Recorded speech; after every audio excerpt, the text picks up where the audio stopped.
My name is Victor Fuhrman. Some call me the Voice. I've always been fascinated with human nature, spirituality, science, and the crossroads at which they meet.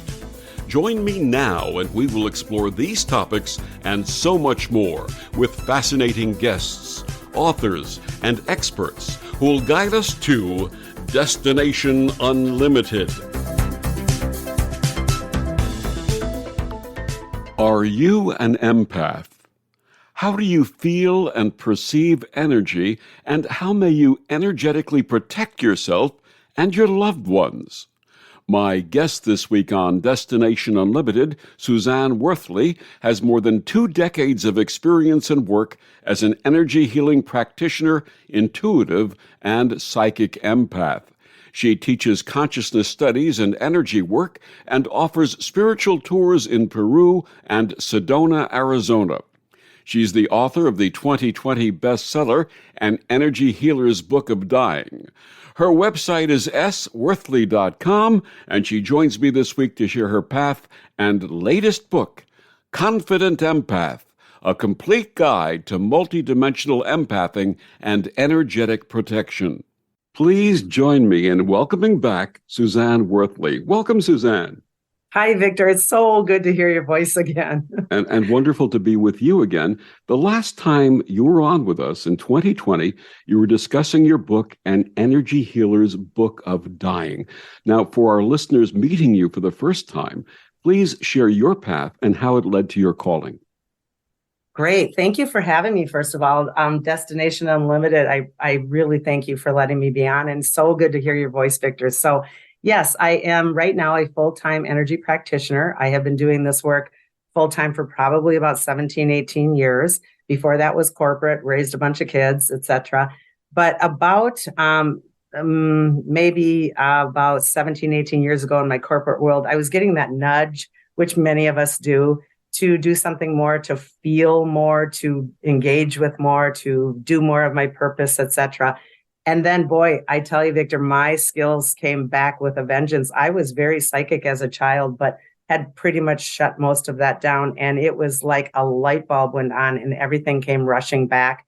My sight, my hearing, my knowing, everything came back so quickly that, to tell you the honest truth, it was almost a little frightening.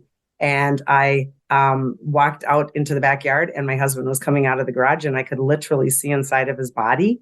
And out of my mouth flew, "Oh my goodness, if you don't take care of your medicines, you're going to die or something because your body is such a mess," because I can see it.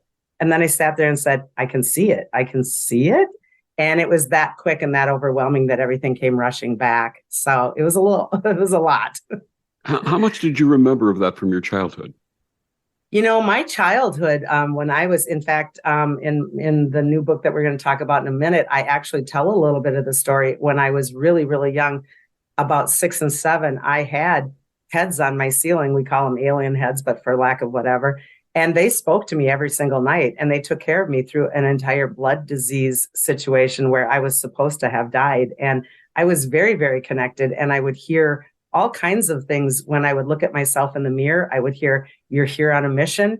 You're here on a soul mission. We will activate you when it's time." And I thought everybody had those messages and everybody saw things on their ceiling. And it really took me quite taken aback when I found out that even my sister in the same bed didn't even see any of it or hear any of it. So it was kind of a lonely journey, but it was always since the beginning. Well, you and I are absolutely soul sister and brother because I had similar experiences when I was 5 and 6 years old. Seriously, that's so cool. I don't know if we talked about that the first time, but that's awesome to hear that, right? Yeah, we didn't discuss that the first time. And this is your time, so we'll talk about this offline. Yeah, for sure. So what inspired that book, An Energy Healer's Book of Dying, and what did you share with readers in that book? I actually became a full-time practitioner, but at the same time was a full-time hospice person in volunteer mode. And what I did is I worked with the non-responsive. So I wasn't in dialogue with them. They were at the end of their journey. And what I started to do was write down for myself what was happening in the room because I was curious. I did not set out to write a book. I set out to get information, and I'm a telepath, and I would sit with them quietly as I was adjusting their fields to them, you know, to let them pass on easier. But I was getting tons of information on what was happening. And this information then evolved into almost like training materials for the other volunteers at hospice, which then turned into kind of an ebook presentation, and it evolved from there. And then a really dear friend of mine who is an agent said, we have to get this in print. And so basically I was learning the death and dying process directly from my clients or patients that were dying. And it was incredible. It was beautiful. It was wonderful. And do I recall correctly that you were the daughter of a mortician? Yes. Yes, I have been completely surrounded by death and dying since day one, which in some cases has been the most wonderful, beautiful journey. But boy, in that high school age or that grade school age, everyone's like, your dad does what? But right now he just turned 90 and he only, are you ready for this, retired last year from the business. And yeah, he doesn't quite know what to do with himself right now if he's not out there in the hearse. A man after my own heart. I turned 70 in January, and I actually went back to work. So I know exactly. That makes me so happy. That's awesome. I love hearing that. Absolutely. And while you were surrounded by this in your teens, did you ever get any messages from any of the deposed who were with him? I really purposefully kind of shut it down right in that middle school area because I really felt silly and weird and like I was the weirdo. And so I didn't really tap into the spirit world so much, but I was extremely intuitive. And now that I am looking back, it's so funny. Even in my corporate days, I was 100% using my telepathy. I was using channeling. I would talk to my employees before they came to a meeting via my head, and they would bring files that they wouldn't normally have brought just because I sent that message. So I've been doing the work all along in other ways. But yeah, in that time period when it felt kind of, like you're the weirdo, I did pull back. But boy, then it opened up like crazy in the 30s. Talking about being an effective manager. Yeah, right. Just think about what you want your people to bring, and they bring it. That's pretty cool.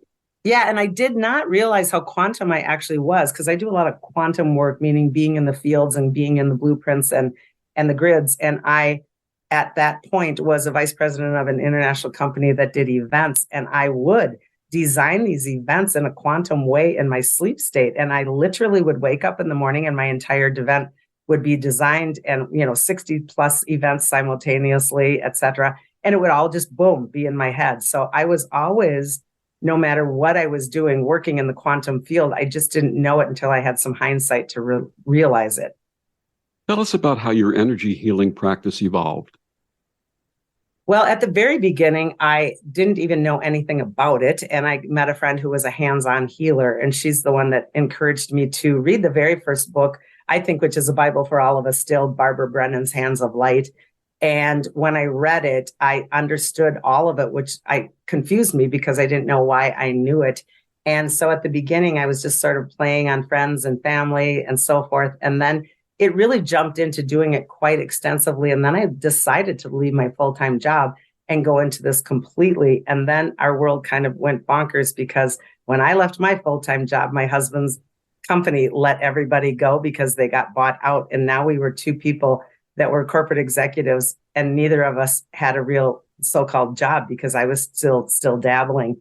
And it was a real trust of faith moment. It was like, do you trust this? Is this what you're supposed to do? And I stuck with it because I knew my insights were telling me this is what you are here to do. So my work started very hands-on. I am not a Reiki practitioner. I'm full telepath, full empath. And it evolved, though, into the quantum world of sacred geometry, geometrics, grid work, land work, everything I write about in the new book in terms of spaces and places and buildings and spirit and paranormal. So every year, it just kept evolving. Just out of curiosity, how old were you when that took place, that transition? Yeah, that was it. I was only in my late 30s, and I'm 63 right now. So yeah, it was big. It was a lot. The reason I ask that, and this is really, really good to bring up at this point, that a lot of us who rediscovered our paths, shall we say rediscovered, right? It happened to us in our mid to late 30s or early 40s. Yeah, isn't that crazy? I encounter a lot of people who had a lot of experiences in their youth, in their early teens, sort of shut it down. And then in their late 30s, early 40s, it reopened for them. Do you think there's a reason for that? I think spirit aligns. Whatever your God package looks like is up to you. And again, anything I say, take what resonates and toss what doesn't. But my opinion is spirit will activate you when it's time for you to do the big work. And if you are called and you have a soul contract to be in this experience down here with a lot of work to do, meaning in bigger ways, I think spirit activates you and calls upon you. Many of us don't listen to the initial nudges, possibly, but spirit will always come hard and strong when it's time. And that is not to negate or devalue anyone that doesn't do this work, because that's not what I'm saying here. But there are people that have come from a soul contract situation that are designed to be here to move this energy on behalf of the ascension. There is a Buddhist concept called readiness in time that says we have to have a certain number of lived experiences before we're ready to make a change in path. And I think that's what we're talking about. I would agree with that. I've not heard that term, but I like it. I think that that's very, very true. Funny story. In 1975, I was in the Air Force and I was stationed in Seoul, Korea. And I was having a problem with my back, and a friend of mine recommended acupuncture. And I'd heard of acupuncture, but was not really familiar with it. And what I did not know was a couple of things. Number one, in those days in Korea, they did not use disposable needles. The needles weren't sterilized properly. And hepatitis B was endemic. In other words, many people carried the disease but didn't manifest the symptoms. So anyway, I went for this wonderful acupuncture treatment. It really helped my back. I felt like $1,000,000 when it was over. And about 2 weeks later, I woke up one morning and looked in the mirror, and my eyes were yellow. And I said, "What's going on here?" And I went to the military hospital, and they said, "You have hepatitis," and they admitted me. And within a few days, they were showing a tremendous amount of concern about me. And one day the doctor came in and said, "Do you have a will?" And I said, I was 22 at the time. I said, "What do I need a will for?" And they said, "Well, you're very seriously ill, and we don't think you're going to make it. And we think you should have a will to protect your family." And I said, "Okay." And then one day, also, they had sent a telegram back to my mother here in New York saying that your son is very seriously ill and his prognosis is not good. A wonderful telegram from my mother to receive. Right? And then one day, my inner voice, which I always listen to, said, "Ask for a picture of a healthy liver." So the doctor came in and I said, "Do you have a picture of a healthy liver?" And he said, "Why?" I said, "Just humor me. I mean, do you have something I could look at?" So he brought me an anatomy book and I started studying this picture.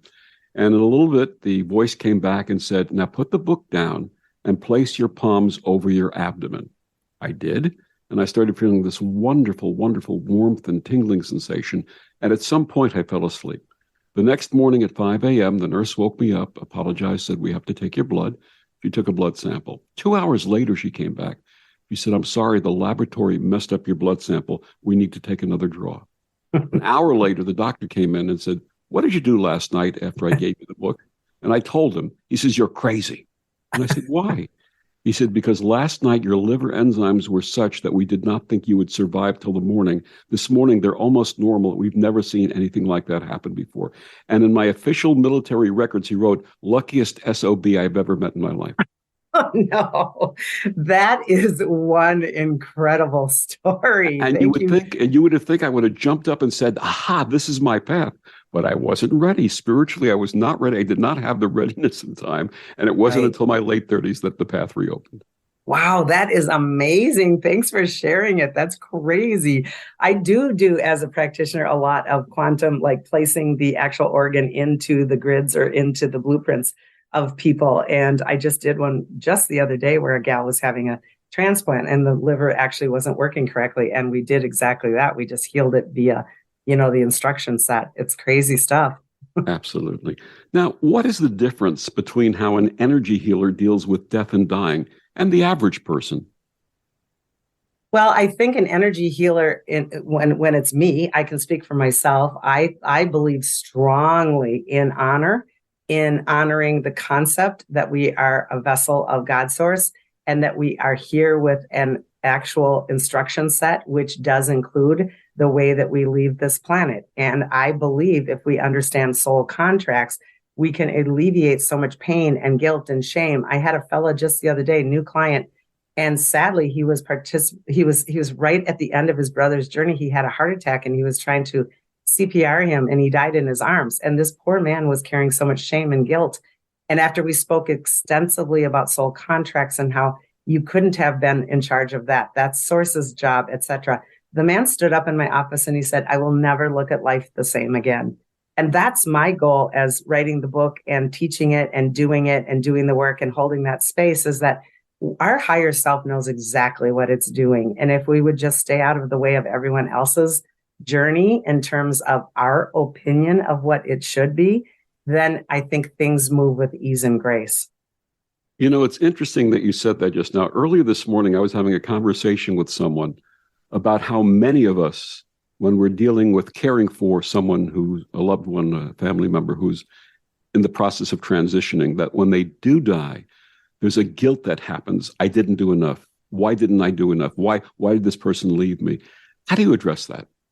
I kind of am a blunt healer. I mean, I've been known for that. Well, I've always been that. But even in the healing aspect, I say, it's not your space. It's important for us to honor the fact that we're not that powerful. We don't get to change someone else's path. And really, how dare us try to?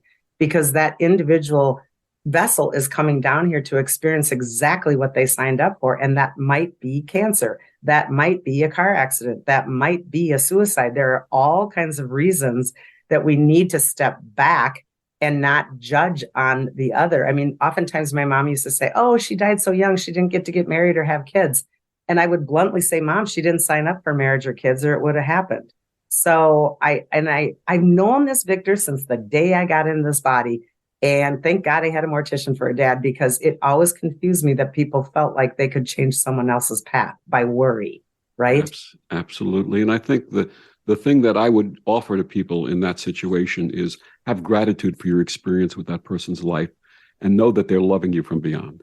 And have gratitude for their death, for gosh sakes, because when you read that first book, you find out that we are kind of ignorant in what is happening. And oftentimes we're going through these painful moments. And when you read the book, you're actually going, oh my goodness, they're transmuting an auric field. And this is what's happening. Not, oh, he or she is trying to speak to me and I can't hear them. I'm frustrated. Things like that will completely change the experience into a joyful one filled with awe and wonder of Source versus frustration and guilt.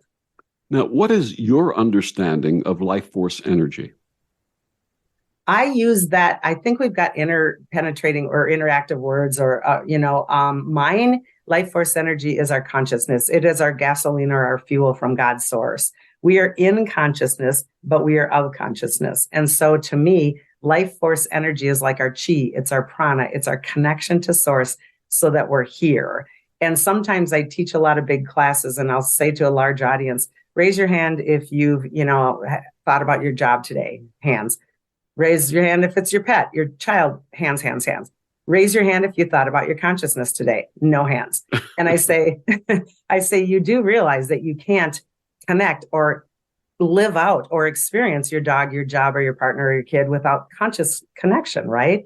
And then people kind of have that scrunched up look on their face and they start to say, So I think it's a word we all could possibly study a little bit more and understand a little more, because it's empowerment. Is that consciousness, is that energy something that is within or something that exists all around? I think it's both, because I do a lot of, like I say, holographic work, and we are within consciousness. For example, I was doing some work on the way to Sedona just about a week and a half ago, and I was coming down through that mountain pass. It's so cool and beautiful. And all of a sudden I was like, oh my gosh, I am literally feeling inside of Mother Earth's consciousness right now as an individualized being having an experience versus just looking at the world. It felt like this amazing snow globe of love and light and connection. And then I kind of shook myself and said, Suzanne, you're also going 80 miles an hour down the road in a mountain, for God's sakes. So I've done that like 5 and 6 times, where we can feel even the planetary connection is gigantic and we are within it. And then as a human, I can feel my consciousness within me. So I think it's both, if that makes some sense. Absolutely. And there's a wonderful northwest highway over there. I'm sorry, north-south highway called Carefree Highway. I think you were driving on Carefree Highway. I don't know where I was, but I was floating along, and then I realized maybe I should pull that back into the body a little bit. Absolutely. Please share with our listeners what are the most amazing or extraordinary experiences from your decades of energy work? Well, having to do with the death one, my very favorite client story, and both of my books have client stories. My very, very favorite client story is a journey with a gentleman named Rick. His family gave me full permission, and he was a cabin neighbor. And I went through his whole entire journey. And I won't spill the whole story because it's really a great one to read through, because there's a surprise at the end, meaning I thought that I was helping, and then I found out I was helping. And sometimes helping is death. Sometimes healing is death. And that was a big one for my ego as a practitioner. I really, really got the lesson that this is not about you, Suzanne. You are only the vessel that is bringing this healing, and his higher self, in connection with his so-called 3D self, is doing exactly what it needs to do. So that was a biggie. That was a huge one. I do have a story that was amazing in the Sedona area. Actually, it was the Four Corners area.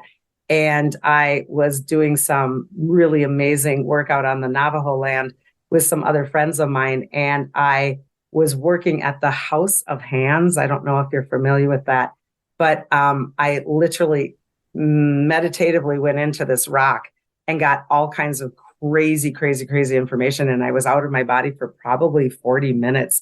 Thank goodness for my friends that hold my space, and came back with unbelievable amounts of information from the multiverses.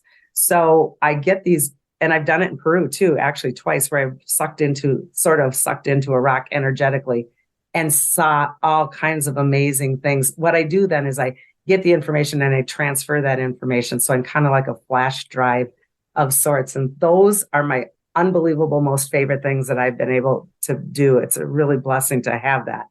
Absolutely. My guest is Suzanne Worthley. Her new book is entitled Confident Empath, a complete guide to multidimensional empathing and energetic protection. Suzanne, please tell our listeners where they can get your book and find out more about you and your amazing work.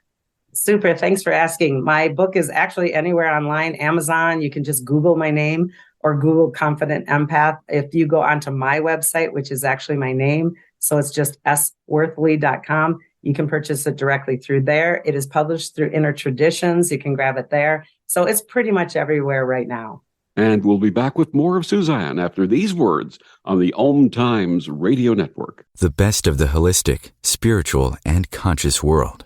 OMTimes Radio. IOM FM. OMTimes Magazine is one of the leading online content providers of positivity, wellness, and personal empowerment. A philanthropic organization, their net proceeds are funneled to support worldwide charity initiatives via Humanity Healing International. Through their commitment to creating community and providing conscious content, they aspire to uplift humanity on a global scale. OMTimes, co-creating a more conscious lifestyle. So I'm a cat, and I just moved in with this new human, and she's got this little toy she's always playing with, all day long. Tap, tap, tap, tap, bloop, bloop. She can't put it down. There it is. Oh, and get this. She even talks to it. Last week, she asked it for Chinese, and guess what? Egg rolls showed up. Like magic. Humans have cool toys. A person is the best thing to happen to a shelter pet. Be that person. Adopt. Brought to you by the Ad Council and the ShelterPetProject.org.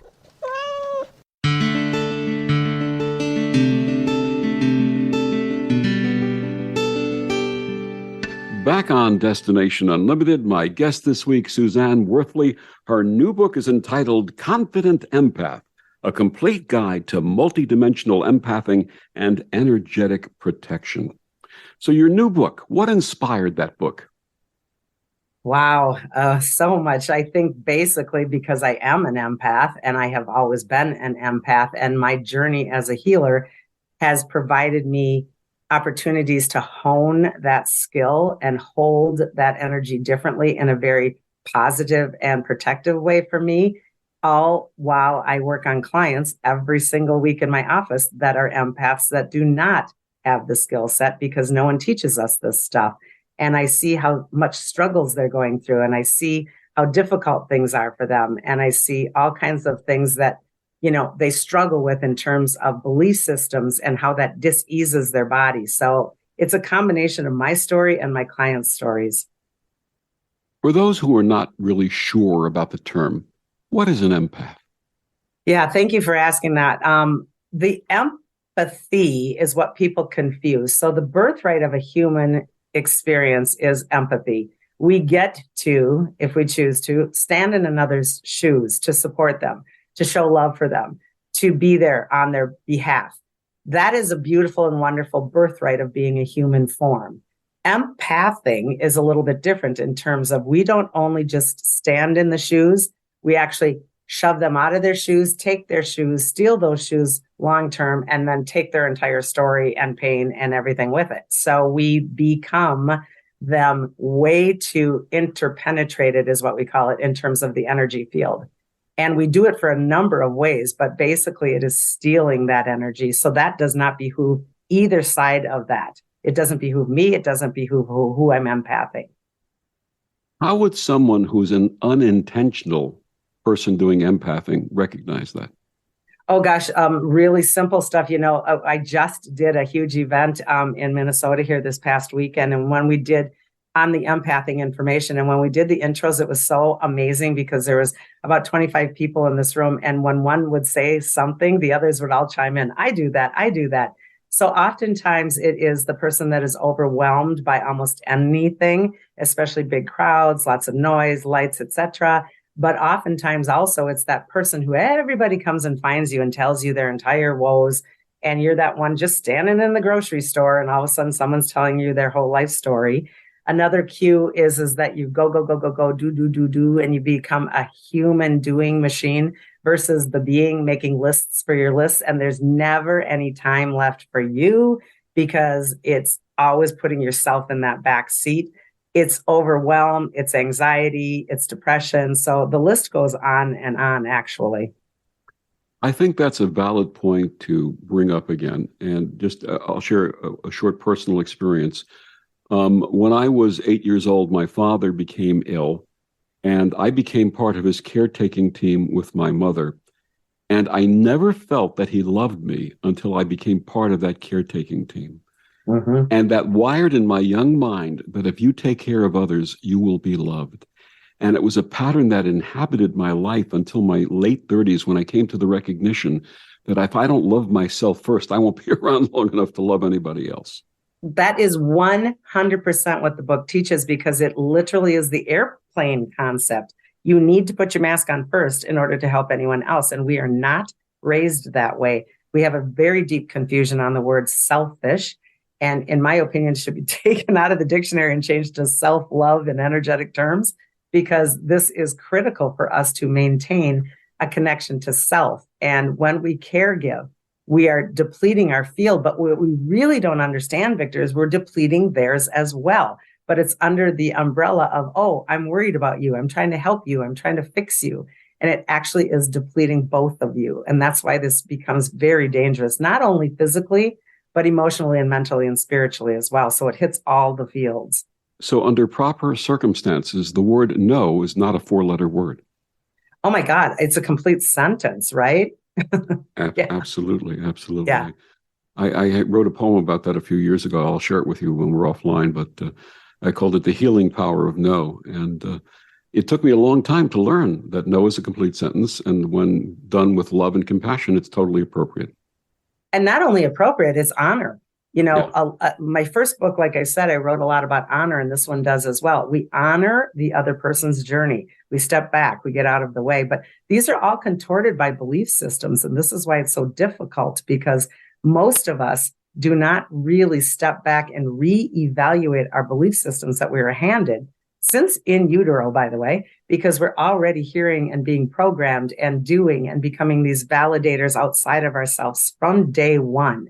And so it all begins with that examination of, gosh, you looked at your belief system when you sat with your father versus how you felt later. That's the keys to start there. Absolutely. And I'll share that poem with you now. It's a really short poem, and I think you'll appreciate it. It's called The Healing Power of No. A time comes for choosing rather than losing the essence that makes us so. And in the bestowing, there's power in knowing the freedom that comes with no.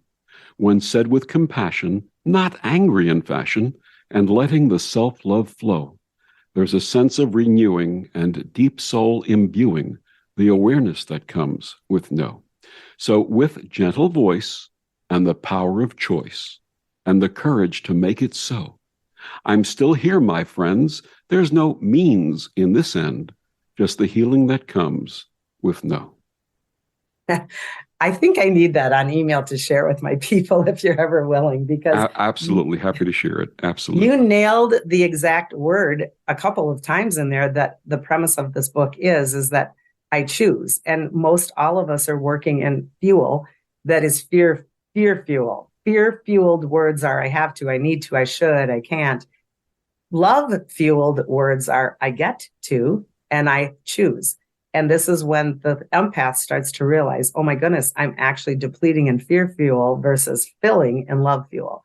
And the choose and the choice is what, when that light bulb goes on for the actual empath, when they're learning this information, it is mind boggling. There was a gal in my office yesterday that she did the thing where you go boom, with the fingers by the head, like her light bulb just burst. Yeah. And she said, I never knew I could choose.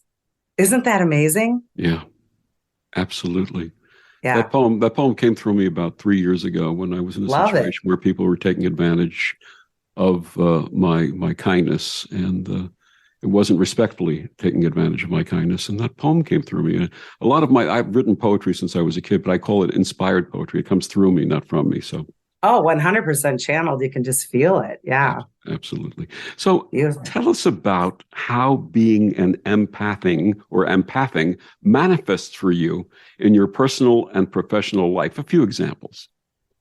When I'm a professional healer, when the client comes in for an intake, I basically am questioning, like why they made the appointment, et cetera. But immediately actually it even happens when they make the appointment sometimes, or when they're driving to my home. But the minute I'm tapped into them, my body merges 100% with theirs. So if they've got a tight throat, I can feel my throat. If they've got a stuck belly, I can feel my belly. And then in my cognitive psychicness, I can get the story of why it's stuck and what is happening there. So the ability to fully merge into them is part of the way that I work as a healer. And then I am absolutely trained 100% to pull out of that scenario when I am done with that work, because again, I don't have a right to their field when they walk out that door. They receive their healing because they choose to. So I merge and then I unmerge, if that makes a little sense. Absolutely. And you practice this, but for those who are contemplating doing this work, can being a professional empath threaten health and wellness? There is an entire chapter on why this is so important, called the professional, skill set or whatever. This is so important because we're being professional empaths all day long, whether we work in this field or not, right? And so these are things that we don't understand. Our body is organically taking in. So the more that we start to discern and get our auric bubble under control, and that we navigate life with questions constantly saying, is this mine? Did I choose this? Did I consent to this? These are all practicums that we can do without even being a practitioner. And so regardless, I think the book really applies to almost anybody walking this planet, right? Absolutely. And just as there are different types of people sensing energy in different ways, for example, clairvoyance, clairaudience, clairsentience, are there different kinds of empaths? Yes. And thank you for asking that one, because general empath is kind of the title for almost any human body that is connected to their consciousness or being present. General empaths will be picking up things and they will get overwhelmed.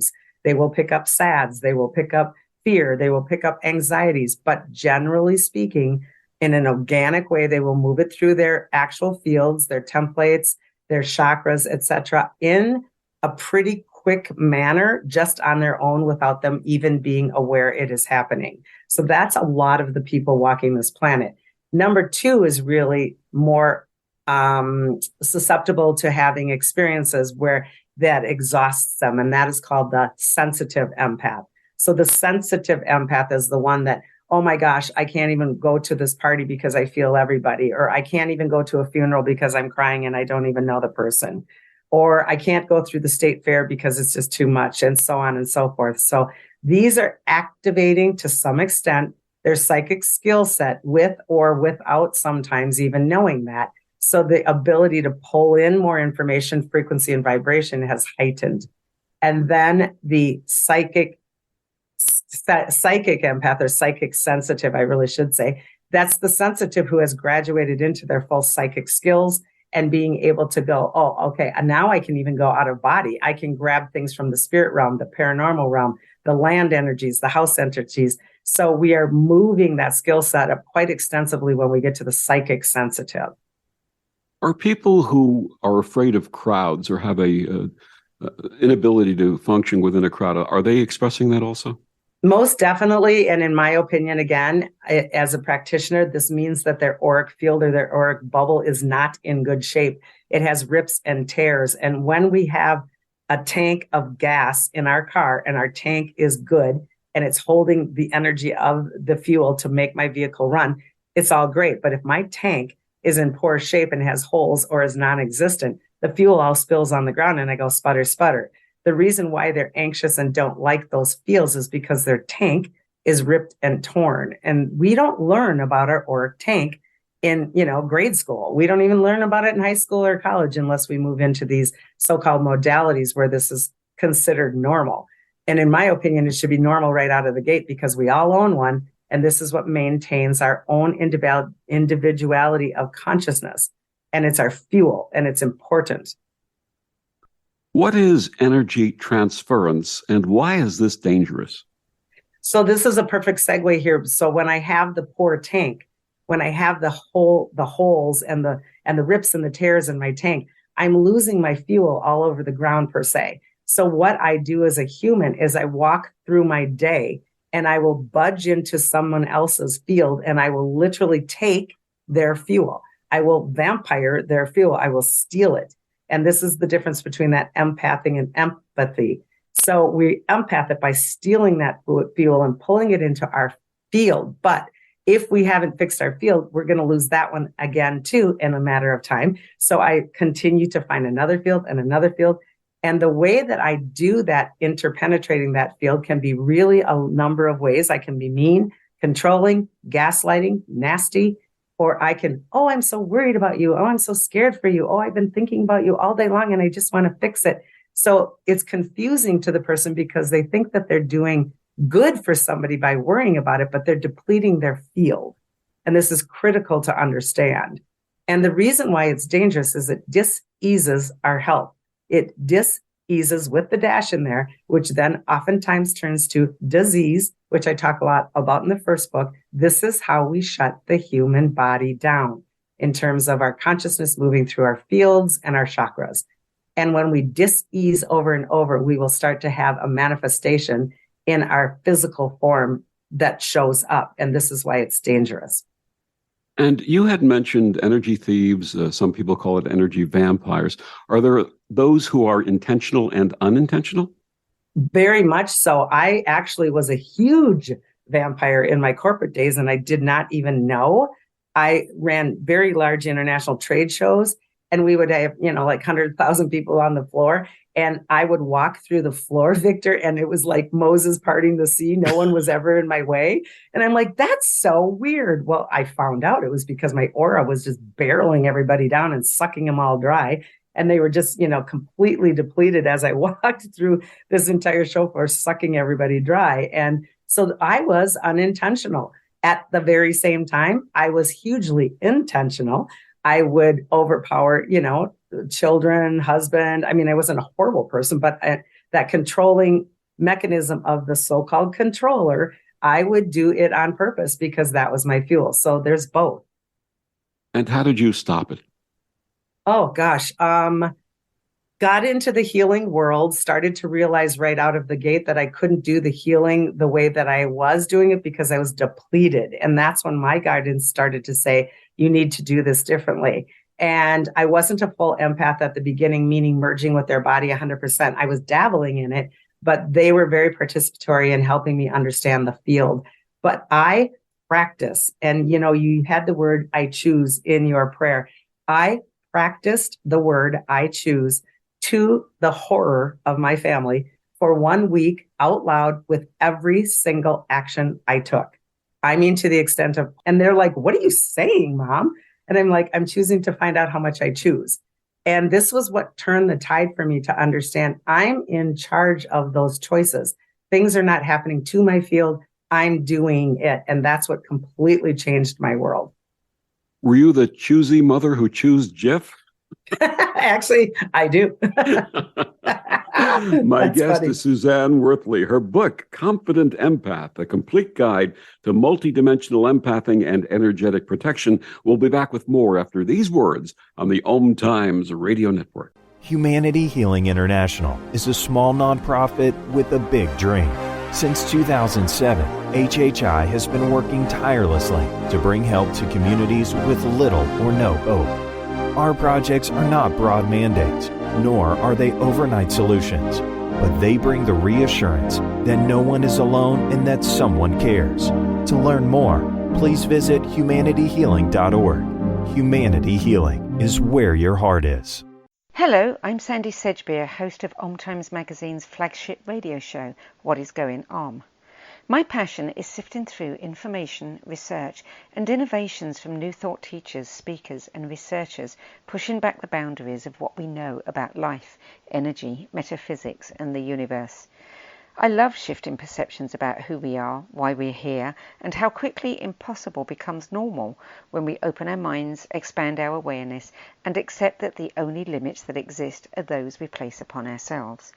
So if you're the kind of forward-thinking, eager investigator of what lies beyond the current reality that most perceive, why not make a date to come play with me in the field of possibilities at 4 p.m. Pacific Time, 7 p.m. Eastern Time every Thursday, and together we can discover what's really going on.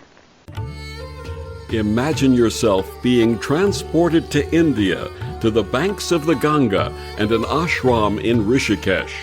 Visualize that you are welcome to satsang with an American sannyasi who shares the wisdom of her guru.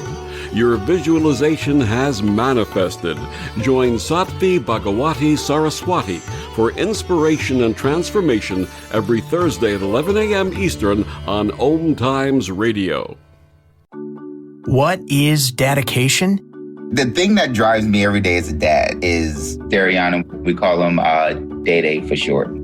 Every day he's hungry for something, whether it's attention, affection, knowledge. And there's this huge responsibility in making sure that when he's no longer under my wing, that he's a good person. I think the advice I would give is you don't need to know all the answers. The craziest thing was believing that your dad knew everything. So as a dad, you felt like you had to know everything. You had to get everything right. It's okay to make mistakes. As long as it's coming from love, then, it kind of starts to work itself out. I want him to be able to sit back one day and go, we worked together, we did a good job. That's dedication. Find out more at fatherhood.gov. Brought to you by the U.S. Department of Health and Human Services and the Ad Council.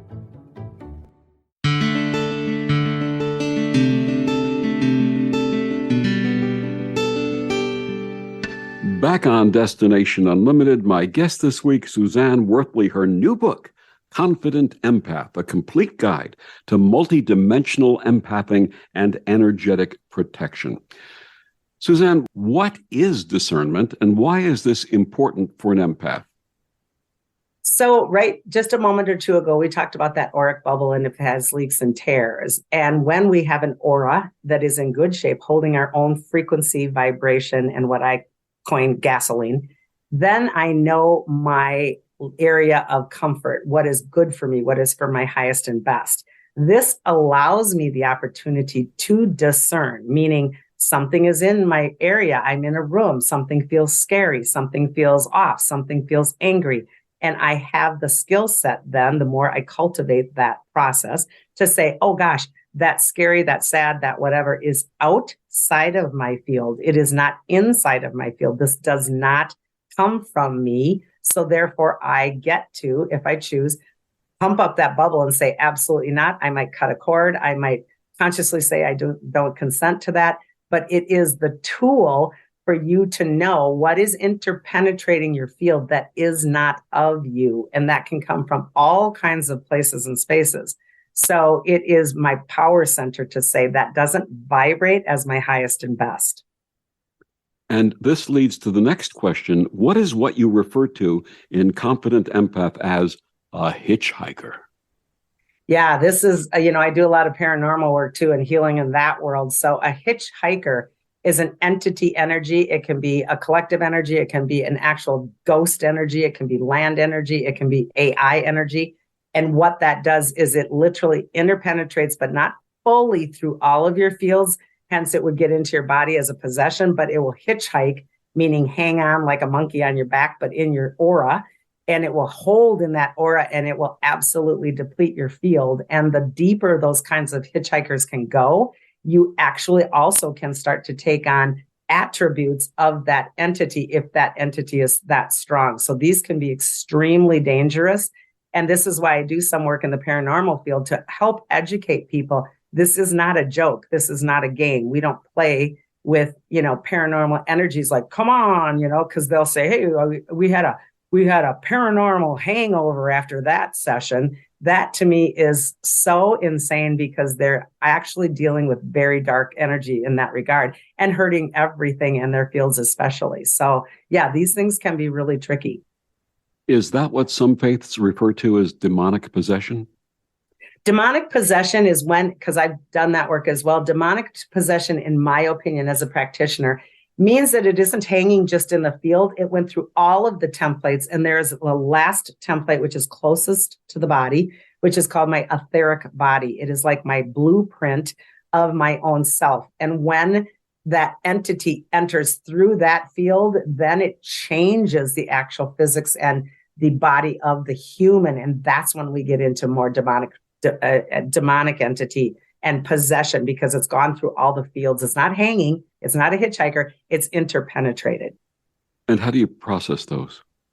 I actually have, and they're not my favorite, but I would, not turn something down if someone was in dire need. But I did do about 3, if not 4, individuals that were having that issue. And I, in those instances, called big guidance in. And I had a lot of helpers. Archangel Michael is one of the best ones for that kind of work, and hold that space. And I, in that case, don't necessarily merge with them at all as a psychic empath. I'm looking at their field and I'm reorganizing the field in a quantum way to remove that. And it can be tricky. I had one that kind of played around with me and it pretended like it was out. And the actual client on the table was verbalizing, oh, I feel so much better. It's out.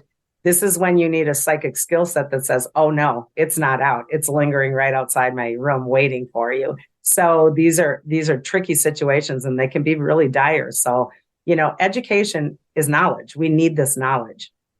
And how do beliefs play into the concept of empathing energy? This is the foundation. So the beliefs that we are learned in our childhood, and again, I say in utero because I've had many clients get programmed as they're in utero, is about I'm not worth, I have no worth, I'm not safe, I'm not enough.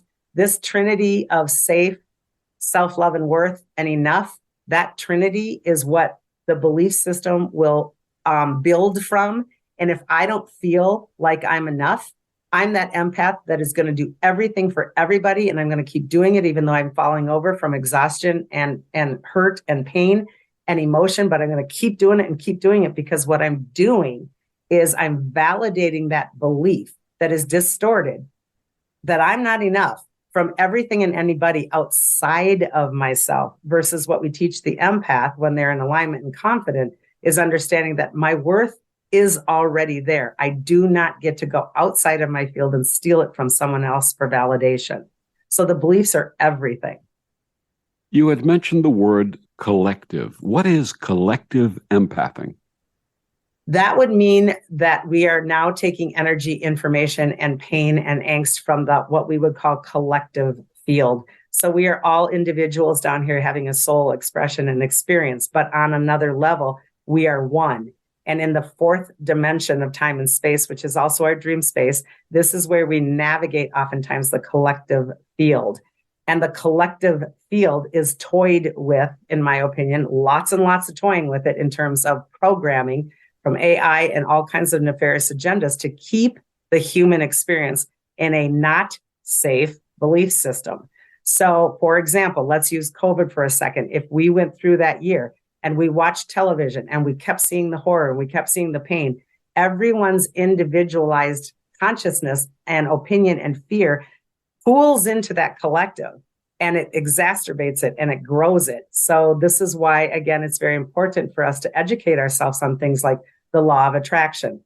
What I really want, I'm creating. What I really don't want, I'm creating. And we do this as an individual and as a collective. So that collective field can hold so much pain, and it can hold it on behalf of land. It can hold it on behalf of the elements. It can be hold it on like water. I can empath the water and know the fish are sad. But if I don't have that skill set, I have no idea why I'm sad. So I just let it run in the narrative in my head. And by the end of the day, I'm going to find something in my life to be sad about, which had nothing to do with it in the first place. You had mentioned quantum empathing. Tell us a little more about this, please. Yeah, this is when we go really far out, and this is those practitioners like myself that goes into the fields in a big way. So when I will go and do a land and a building, I will traverse multiple timelines and multiple histories. And so this is one of the greatest stories in this new book was when I did a brothel and we were walking in it in what was it, a year ago, I think 2022, maybe 21.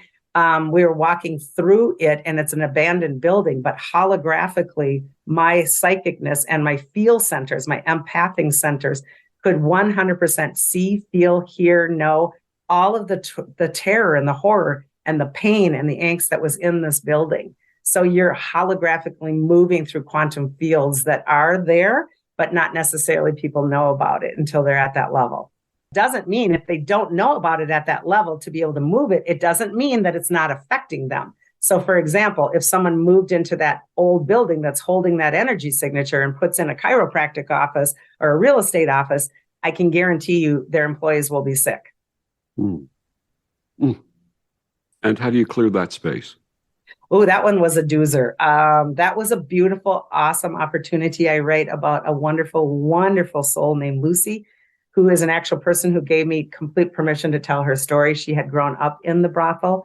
She's my age, and she was sent there by her mother, no father around, and she lived there for a couple of years, probably 5 through 8. And the prostitutes raised her, and yet she was made privy to everything that happened in there, including a horrific murder. And so she actually came on site and validated so much of what was happening. And as we walked Lucy through the space, I cleared the room. I cleared the actual blueprints, and we cleared Lucy as well. It was one of the most profound opportunities I've ever seen in my entire days to have such quantum healing. It was powerful. It was amazing. You offer a series of wonderful exercises and practices for balancing the chakras. Share one with us, perhaps for the solar plexus.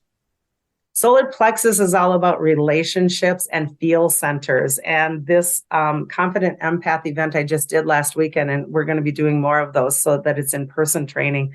One of the most important things is to do work on activating your actual feels. And I write in the book that people think feel. Hey, Victor, how do you feel about that? Good, fine, okay. Those are not feels. And so at this particular class, we had them pull forward a belief system that was very limiting or disturbing to them and identify that and put that in a chair in front of them. And then we gave them a feelings sheet, really in-depth breakouts of feels, not just mad, things like, I'm isolated, I'm terrified, I'm abandoned, the real gut ones, and had them auditorially with earplugs in. So we had confidence, auditorially work through those feel centers to activate that in our belly. These are critical because we walk around with emotional things, but we don't really activate the feels. And so this is one of the best things we can do is to go back to all of those scary things that we so conveniently stuff into our belly, which then makes us sick. And we have the courage to put a spotlight on them and attach a feel. And then the book gives you very specific tactics on how you move that feel back to source. So you keep your actual body, especially the belly, open. What would you like readers to take away from Confident Empath? I guess what I would like them to know is there is energy in every single solitary thing in our world and beyond that is affecting you 24/7. And my goal in writing this and educating is to empower that person so that they do not feel they're walking through this planetary existence with things happening to them and staying in a victim mode or a controller mode. My goal in this is to help them understand you are the co-creator. You are the one that works with your God source package. You have the ability to change your life with just some simple knowledge and some tactics. And it is possible because I have multitudes of clients that have done it. So that is my wish. My guest, Suzanne Worthley, her book, Confident Empath, a complete guide to multidimensional empathing and energetic protection. Suzanne, one more time, please tell our listeners where they can get your book and find out more about you and your amazing work. Great. Thank you for asking. Book is anywhere on Amazon, on all of the online book outlets. Inner Traditions is the publisher. Finhorn Press also. You can get it directly on my site as well, which is my name, sworthley.com. And I so appreciate the opportunity, Victor. I mean, my website has so many free things. I have an online community called Vibe Tribe that I'm encouraging people to do also, because my Vibe members are all empaths and they're all becoming extremely skilled. So that's another opportunity for learning if that resonates for anyone listening. Thank you so much for joining us again. And when the new book comes out, you got to come back. That's a deal. Thank you, Victor. It was so good to connect. I'm so blessed. Thank you. Thank you. And thank you for joining us on Destination Unlimited. I'm Victor, the Voice Fuhrman. Have a wonderful week.